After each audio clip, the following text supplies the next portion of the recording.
Welcome to the deep dive. Today we're looking at this incredibly powerful piece from a classic coming-of-age story. It's a chapter that really tracks a huge life-altering time for a young man.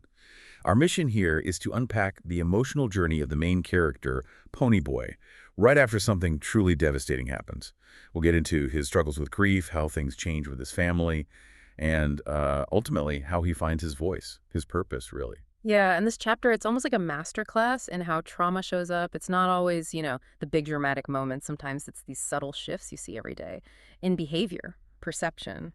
And we'll really explore how finding your own narrative, telling your own story can be such a crucial step in, well, healing. Definitely. It's like externalizing that internal chaos, right? Yeah, Finding a structure helps people sort of reclaim some agency. exactly. Turning passive suffering into active meaning making. Okay, so let's dive in. The story picks up right at the hearing, and the first thing that hits you is how quick and, well, low-key it is. Ponyboy imagined something like Perry Mason, but it wasn't like that at all. Right. It was almost anticlimactic in a way. Coolly. And the judge, he wasn't really focused on the violence. He was asking about Ponyboy's home life, school, his grades. There's also this interesting bit about the doctor talking to the judge privately beforehand. Ponyboy didn't get it then, but it clicks later. Yeah, that adds a layer of protection almost, someone advocating for his underlying state. So after the acquittal, you'd think maybe things get better. But they don't just snap back. Actually, it feels like he's kind of falling apart. He talks about being super absent-minded, like running into doors, tripping over stuff, losing things all the time. The classic signs of dissociation or just overwhelming stress. He even walked home once in just his socks and didn't realize it. And his appetite, Mm. gone. He used to eat like crazy, but now, he says, everything tasted like bologna. It shows how deep that stuff goes, doesn't it? Even Yeah. affects taste. It absolutely does. And that ties right into his schoolwork, especially English, a subject he was great at. Straight A's. Suddenly, he's barely getting a D. His teacher, who seems like a decent guy, sees he's goofing up. Yeah, the teacher offers him a lifeline, basically. Says he'll pass him with a C if he writes a good theme, taking into consideration the circumstances. What do you make of that teacher's awareness there? It seems like more than just seeing bad grades. Oh, for sure. I Yeah. think the teacher gets that there's something bigger going on. It's not just laziness. These circumstances are hitting him hard. Exactly. When your whole world feels like it's collapsing internally, focusing on, a theme paper, it's almost impossible. The teacher's compassion there, giving him that chance, it suggests he understands it's a deeper struggle playing out. And then things take a really sharp turn. There's this scene at the grocery store. Mm. Really unsettling. Ponyboy's just sitting outside and these three socks drive up. But Ponyboy, he feels nothing, no fear. He describes it as the oddest feeling, just zero, like total emptiness. That numbness, yeah, that can be terrifying in itself. So one of the socks starts blaming him for Bob's death. And Ponyboy, Mm. he just busts the end off a pop bottle he was holding, holds onto the jagged neck and threatens them, tells them to get back in her car or you get split. He even starts walking towards them, holding it like Tim Shepard holds a switchblade. Whoa, that's a huge shift for him. So out of character. What do you think is driving that sudden aggression? It's like you said, maybe trying to push back against that zero feeling, Yeah. trying to feel anything, even anger. That's a really sharp insight. It's almost like a desperate attempt to regain some kind of control or just feel something potent. But what happens next is just as telling, isn't it? Oh, yeah. The socks leave, and Two Bit's there, and he's worried. He says, Ponyboy, listen, don't get tough. You're not like the rest of us. He sees it immediately. He sees Ponyboy trying to be something he's not. Right. And then after that whole display, what does Ponyboy do? He bends down and starts picking up the broken glass, just calmly picking it up. And when Two Bit asks why, he just says, I didn't want anyone to get a flat tire. Wow. Okay, so that contrast, the sudden violence, and then this quiet act of consideration, of basic decency. It's like his core self, that inherent kindness is still in there, fighting its way out past the toughness he's trying on. Exactly. That gold part of him, as Johnny might say later, it's still there, even buried under all the pain and the attempt to harden himself. It's a really powerful little moment. So back to the English teacher. He gives Ponyboy this assignment, right? Write a theme on anything important, a chance to pass, but also maybe a chance to process. A chance for self-expression, definitely. A lifeline. But he really struggles. He tries writing about his parents or Sodes' old horse, Mickey Mouse, but it all just feels he says corny. He can't find the words, can't connect. That block is so common after trauma. Finding the language for overwhelming experiences is incredibly hard. And it's not just Ponyboy struggling. Yeah. We see Soda going through something too, but silently.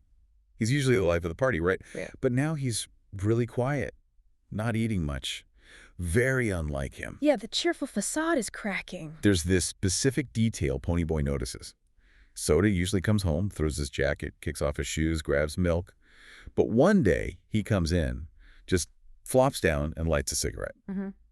And Ponyboy knows Soda only smokes when something's really bugging him or if he's trying to look tough. Yeah. And he knows Soda doesn't need to impress them. So he knows it's serious. That quiet, out-of-character action speaks volumes about Soda's hidden pain. Exactly. And we find out what it is, don't we? It's a classic case of that unspoken grief festering in a family. Right. Darry eventually spills it.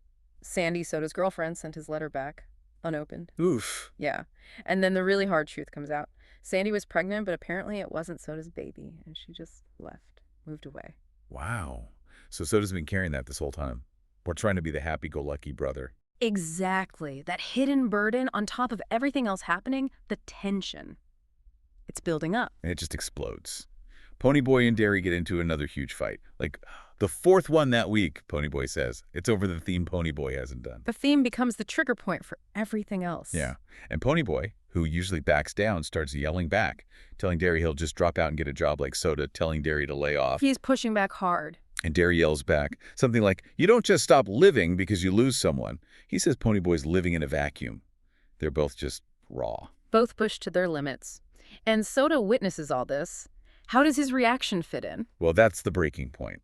Soda just bolts. He hears them yelling, cries out something like, don't, oh, you guys, and runs out the door. He just can't take it anymore. He's been the buffer, the peacemaker, holding all his own pain in, and seeing them tear into each other like that on top of his own heartbreak about Sandy. It's too much. It shows how that constant family conflict, especially with hidden grief, can just shatter even the strong ones. So Darry and Ponyboy, they chase him all the way to the park. They finally catch him, and he just lets it all out.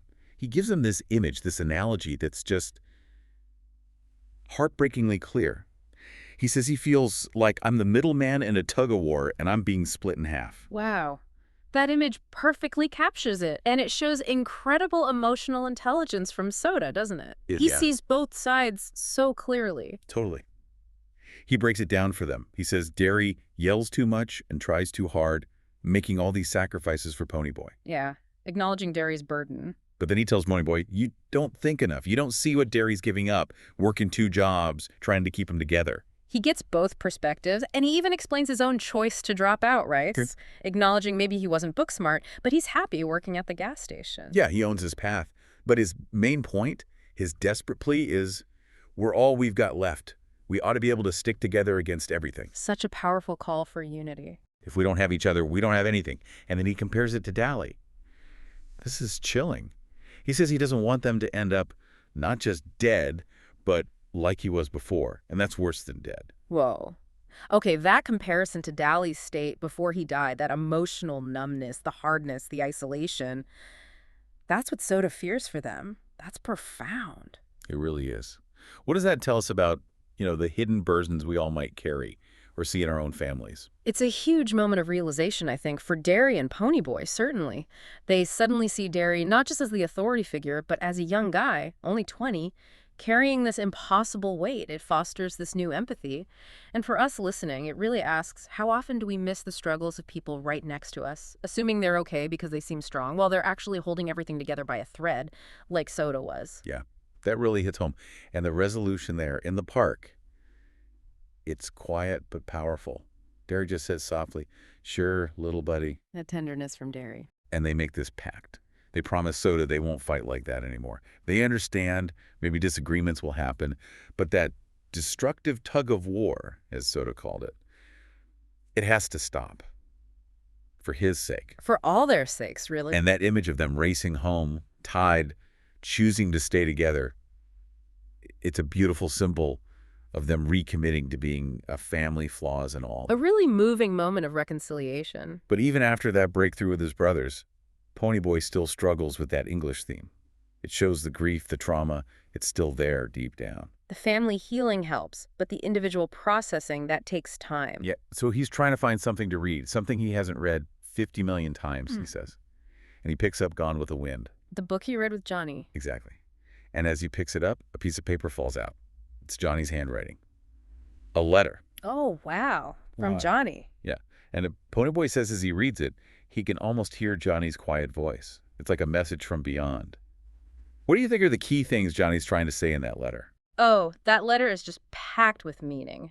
First, he directly addresses the fire, telling Ponyboy, it's worth it. It's worth saving those kids. Validating their actions, maybe easing some guilt. Yeah, that feels important. Then he explains the Robert Frost poem, Nothing Gold Can Stay. He tells Ponyboy what he thinks gold means, like youth, innocence, that sense of wonder you have when you're a kid, like watching a sunset. He connects it right back to Ponyboy loving sunsets. Oh, right. He's saying hold on to that perspective, that appreciation for beauty, and his final wish.